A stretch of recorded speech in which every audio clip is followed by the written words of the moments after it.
ನಮಸ್ಕಾರ. ಜೀನಿ ನ್ಯೂಸ್ ವೀಕ್ಷಕರಿಗೆ ಸ್ವಾಗತ. ದೇಶದ ಅತಿದೊಡ್ಡ ತಂಬಾಕು ಉದ್ಯಮಿಯೊಬ್ಬರ ಮಗ ಚಾಲನೆ ಮಾಡುತ್ತಿದ್ದ ಲ್ಯಾಂಬೋರ್ಗಿನಿ ಕಾರು ಪಾದಚಾರಿಗಳಿಗೆ ಡಿಕ್ಕಿ ಹೊಡೆದು 6 ಮಂದಿ ಗಾಯಗೊಂಡಿದ್ದಾರೆ. ಕಾನ್ಪುರದಲ್ಲಿ ಈ ಘಟನೆ ಸಂಭವಿಸಿದೆ. ಭಾನುವಾರ ಮಧ್ಯಾಹ್ನದಂದು ಈ ಘಟನೆ ನಡೆದಿದ್ದು ತಡವಾಗಿ ಬೆಳಕಿಗೆ ಬಂದಿದೆ. ಕಾರು ಮೊದಲು ಆಟೋಗೆ ಡಿಕ್ಕಿ ಹೊಡೆದು ನಂತರ ನಿಂತಿದ್ದ ಬೈಕ್ಗೆ ಗುದ್ದಿದೆ. ಡಿಕ್ಕಿಯ ರಭಸಕ್ಕೆ ಬೈಕ್ ಸವಾರ ಸುಮಾರು 10 ಅಡಿ ಎತ್ತರಕ್ಕೆ ಹಾರಿ ಬಿದ್ದಿದ್ದಾನೆ ಎಂದು ಪ್ರತ್ಯಕ್ಷದರ್ಶಿಗಳು ತಿಳಿಸಿದ್ದಾರೆ. ಅಪಘಾತದ ನಂತರ ಪೊಲೀಸರು ವಶಪಡಿಸಿಕೊಂಡ ಕಪ್ಪು ಬಣ್ಣದ ಲ್ಯಾಂಬೋರ್ಗಿನಿ ರೆವೋಲ್ಟೋ ಕಾರನ್ನು ಈಗ ಪೊಲೀಸ್ ಠಾಣೆಯ ಆವರಣದಲ್ಲಿ ನಿಲ್ಲಿಸಲಾಗಿದೆ.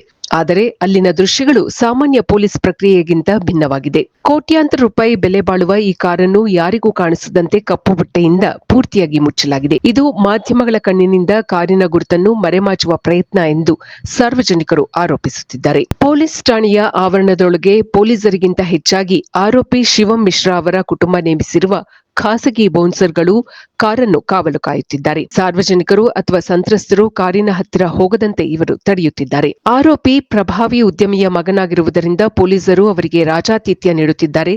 ಕಾರನ್ನು ರಕ್ಷಿಸಲು ಖಾಸಗಿ ಭದ್ರತೆಗೆ ಅವಕಾಶ ನೀಡಿದ್ದಾರೆ ಎಂದು ಸಾರ್ವಜನಿಕರು ಆಕ್ರೋಶ ವ್ಯಕ್ತಪಡಿಸಿದ್ದಾರೆ.